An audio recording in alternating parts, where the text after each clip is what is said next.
जय हिंद दोस्तों। आज हम शुरू करने जा रहे हैं अति लघुत्तरी का पार्ट 2। हम लोग पार्ट फर्स्ट वाले वीडियो में देख चुके हैं। आज हम लोग डिस्कस करेंगे पार्ट 2 में 15 क्वेश्चन इंपॉर्टेंट। तो पहला क्वेश्चन हम लोग देखते हैं कि अर्धचालक क्या होते हैं।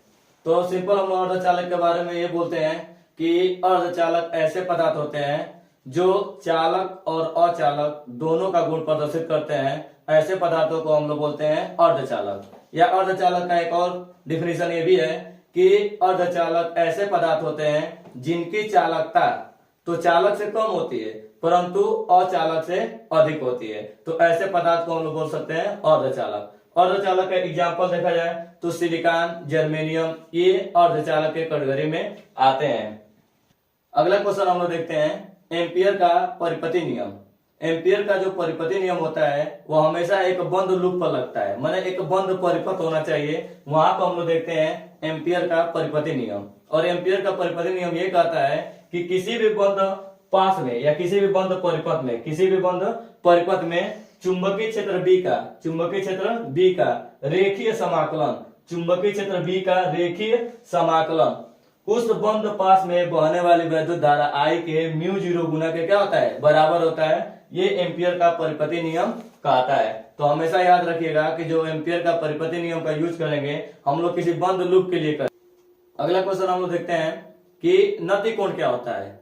तो नति कोण के बारे में हम लोग ये बताते हैं कि जब किसी चुंबकीय सुई को, जो भी चुंबकीय सुई होता है, किसी भी चुंबकीय सुई को पृथ्वी के गुरुत्व क्षेत्र में जब हम स्वतंत्रता पूर्वक लटकाया जाता है, किसी भी चुंबकीय सुई को पृथ्वी के क्षेत्र में जब हम लोग लटकता है तो यहाँ पे क्या देखा जाता है कि यदि चुंबकीय सुई चुंबकीय या मोत्तर की स्थिति में होती है, चुंबकीय सुई यदि चुंबकीय या मोत्तर की स्थिति में होती है तो चुंबकीय क्षेत्र का जो क्षैतिज घटक होता है, चुंबकीय क्षेत्र का क्षैतिज घटक चुंबकीय या मोत्तर के बीच जो बनने वाला कोण थीटा होता है उसे हम लोग बोलते हैं नति कोण या नमन कोण कहते हैं। एक बार और देखते हैं हम लोग कि ये जो यदि किसी भी चुंबक को हम पृथ्वी के स्वतंत्रता पूर्वक में लटकाते हैं तो यहाँ पे ये देखा जाता है कि यदि चुंबक जो होता है चुंबकीय या मोत्तर की स्थिति में हो तो चुंबकीय क्षेत्र का जो क्षैतिज घटक होता है, चुंबकीय क्षेत्र का क्षैतिज घटक और चुंबकीय या मोत्तर के बीच जो बनने वाला कोण थीटा होता है उसे हम लोग कहते हैं नति कोण या नमन कोण कहते हैं। नति कोण का मान ध्रुवों पर 90 होता है तथा निरक्ष पर क्या होता है, 0 डिग्री होता है। अगला क्वेश्चन दीर्घपात कोण। दीर्घपात कोण ये कहलाता है कि चुंबकीय या मोत्तर और भौगोलिक या मोत्तर, चुंबकीय या मोत्तर और भौगोलिक या मोत्तर के बीच बनने वाले न्यून कोण को हम लोग कहते हैं दीर्घपात कोण। भौगोलिक या मोत्तर और चुंबकीय या मोत्तर, भौगोलिक या मोत्तर और चुंबकीय या मोत्तर के बीच जो बनने वाला कोण होता है उसे हम लोग बोलते हैं दीर्घपात कोण। अगला क्वेश्चन हम लोग देखते हैं भंवर धाराएं क्या होती हैं। ये जो भंवर धाराएं हैं इसके बारे में ये बताया गया है किसी भी धातु के टुकड़े को हम लोग एक परिवर्तित चुंबकीय क्षेत्र में रखते हैं। परिवर्तित चुंबकीय क्षेत्र का मतलब ये होता है कि चुंबकीय बल रेखाएं हमेशा क्या होती रहे, बदलती रहे। कभी चुंबकीय बल रेखाएं ज्यादा हो जाए, कभी चुंबकीय बल रेखाएं कम हो जाए।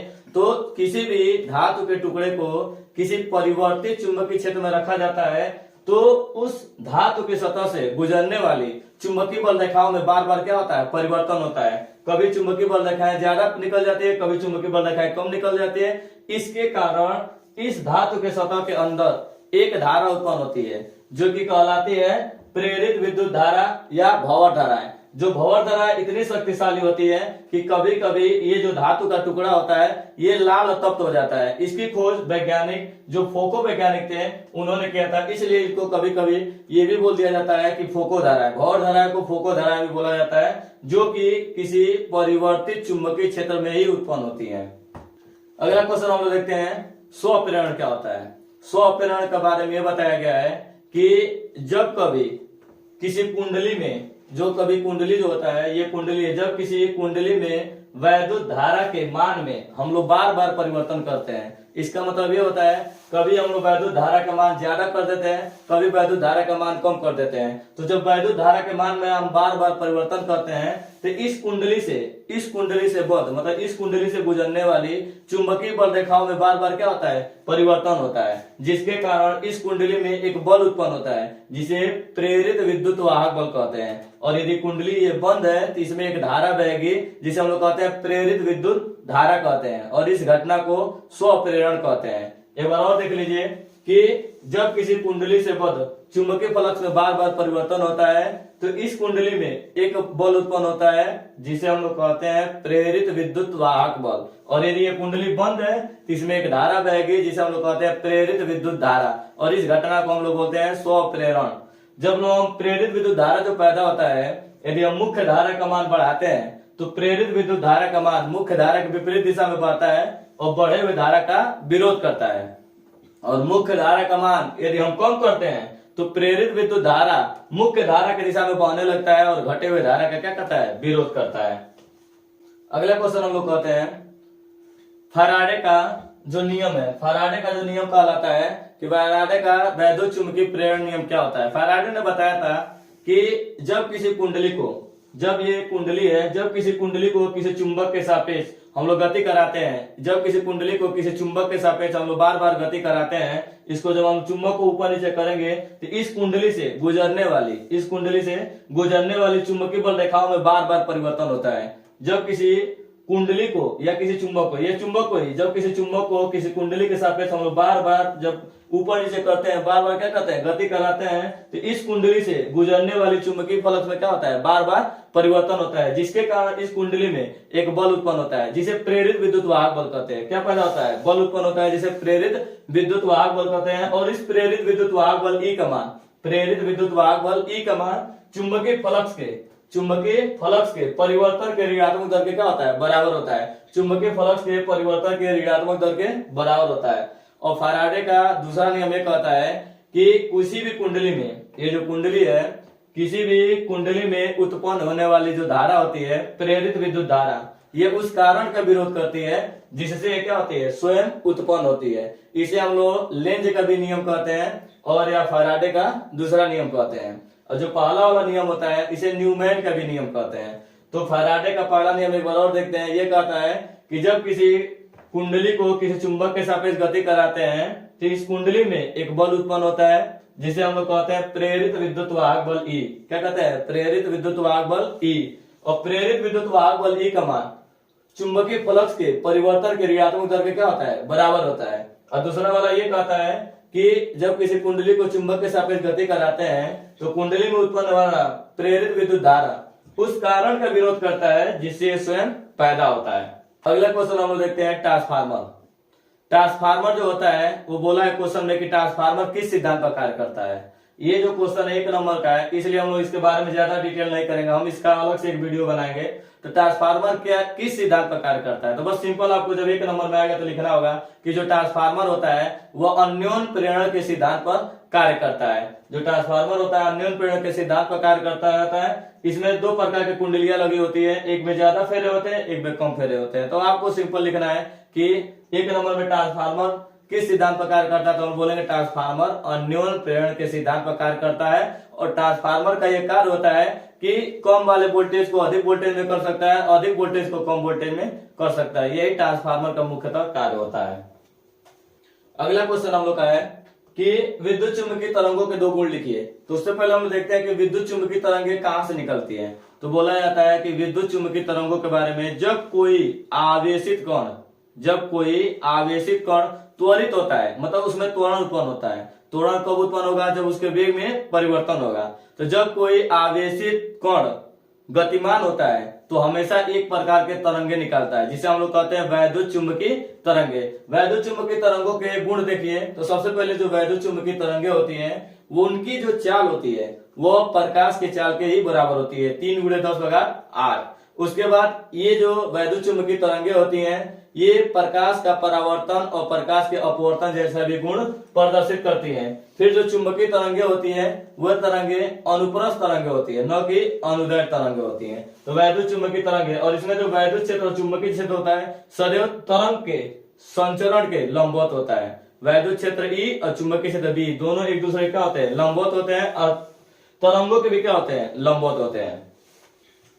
अगला क्वेश्चन हमारा है, अगला क्वेश्चन देखते हैं हम लोग। बोला है कि प्रिज्म के अपवर्तनांक के लिए सूत्र स्थापित कीजिए। तो आप सबको पता है कि जब किसी प्रिज्म में से श्वेत प्रकाश किरणें जब पास करती हैं तो ये 7 रंगों में विभक्त हो जाती हैं। इसका जो फार्मूला होता है अपवर्तनांक का 1 नंबर में है, तो अपवर्तनांक का सीधे हम लोग लिखेंगे n इक्वल टू होता है sine a plus delta m upon 2 और साइन a बाई 2, जहाँ a जो होता है वो प्रिज्म कोण होता है, डेल्टा m जो होता है वो विचलन कोण होता है, और m जो होता है अपवर्तनांक होता है। और यदि लेंस ये प्रिज्म है, यदि प्रिज्म पतला है तो पतले प्रिज्म के लिए फार्मूला होता है delta m n minus 1 into A, जहाँ n अपवर्तनांक है, a प्रिज्म कोण है और डेल्टा m विचलन कोण है।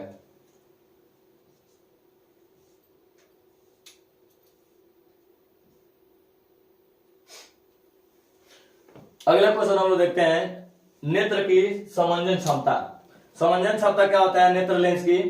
नेत्र लेंस के द्वारा, किसी भी नेत्र लेंस के द्वारा अपने आप फोकस दूरी को घटा लेने और बढ़ा लेने की क्षमता को नेत्र की समंजन क्षमता कहते हैं। क्या होता है, जब हम किसी दूर की वस्तु देखते हैं तो लेंस, हमारे जो आंख में जो लेंस लगा हुआ है, ये लेंस अपने आप अपनी फोकस दूरी को बढ़ा लेता है। जब हम कोई पास की वस्तु देखते हैं तो ये जो लेंस होता है अपनी फोकस दूरी को क्या कर लेता है, घटा लेता है। तो ये बोल सकते हैं कि किसी भी नेत्र लेंस के द्वारा अपने आप फोकस दूरी को घटा लेने और बढ़ा लेने की क्षमता को नेत्र लेंस की समंजन क्षमता कहते हैं। समंजन क्षमता जो होता है किसी भी लेंस का अपने आप फोकस दूरी को बढ़ा लेने और घटा लेने की क्षमता को नेत्र की समंजन क्षमता कहते हैं। अगला क्वेश्चन हम लोग देखते हैं, देहली आवृत्ति और कार्यफलन से क्या समझते हैं। तो देहली आवृत्ति देखिए, जब सूर्य से या प्रकाश, कोई भी प्रकाश की वो न्यूनतम आवृत्ति, वो कम से कम आवृत्ति, कोई भी प्रकाश की वो कम से कम आवृत्ति जो किसी धातु के सतह पर जब गिरती है तो धातु के सतह से इलेक्ट्रॉन को क्या कर दे, उत्सर्जित कर दे, इलेक्ट्रॉन को बाहर निकाल दे, तो इस आवृत्ति को हम लोग बोलते हैं देहली आवृत्ति। फिर बोलते हैं एक बार देहली आवृत्ति।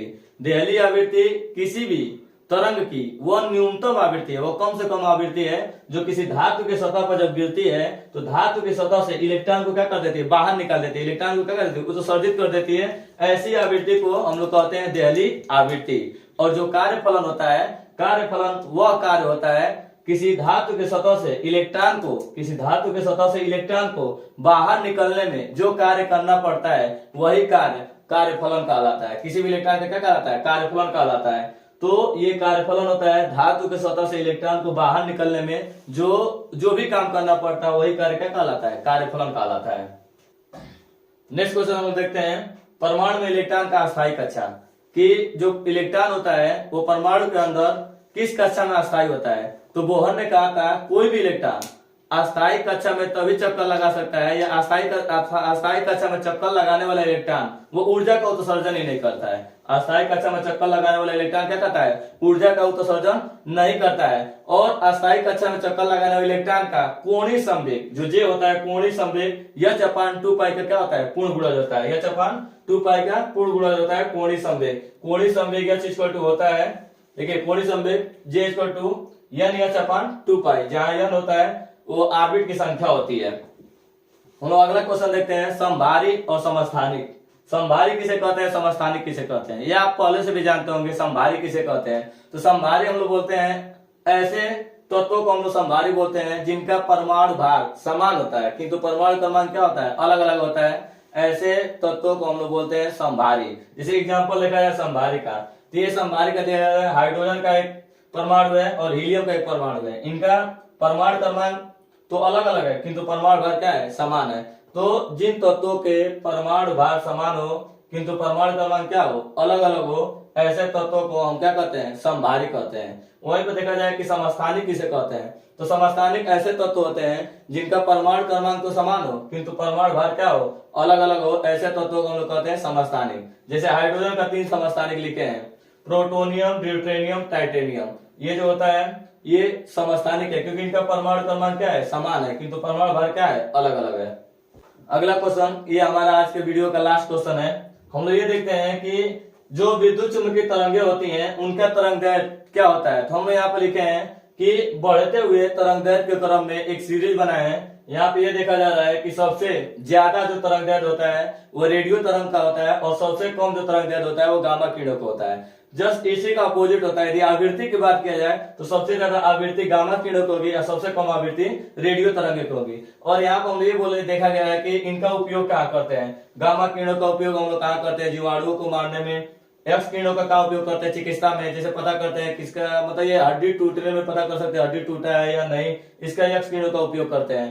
फिर हम देखते हैं पराबैंगनी का किरणों का उपयोग बैक्टीरिया को मारने में किया जाता है। और दृश्य किरणें का मतलब सूर्य से आने वाली जो किरणें होती है वो दृश्य किरणें होती है। इनका उपयोग हम विद्युत प्रभाव में करते हैं। कैसे, सोलर पैनल पर जब प्रकाश की किरणें गिरती है उससे हम कैसे विद्युत पैदा करते हैं। और जो लास्ट वाला किरण है औरक्त किरणों का उपयोग हम लोग करते हैं पौधों को गर्म रखने में, मतलब कि ठंडियों में क्या करता है पौधों को गर्म करने के लिए हम लोग औरक्त किरणों का उपयोग कर सकते हैं।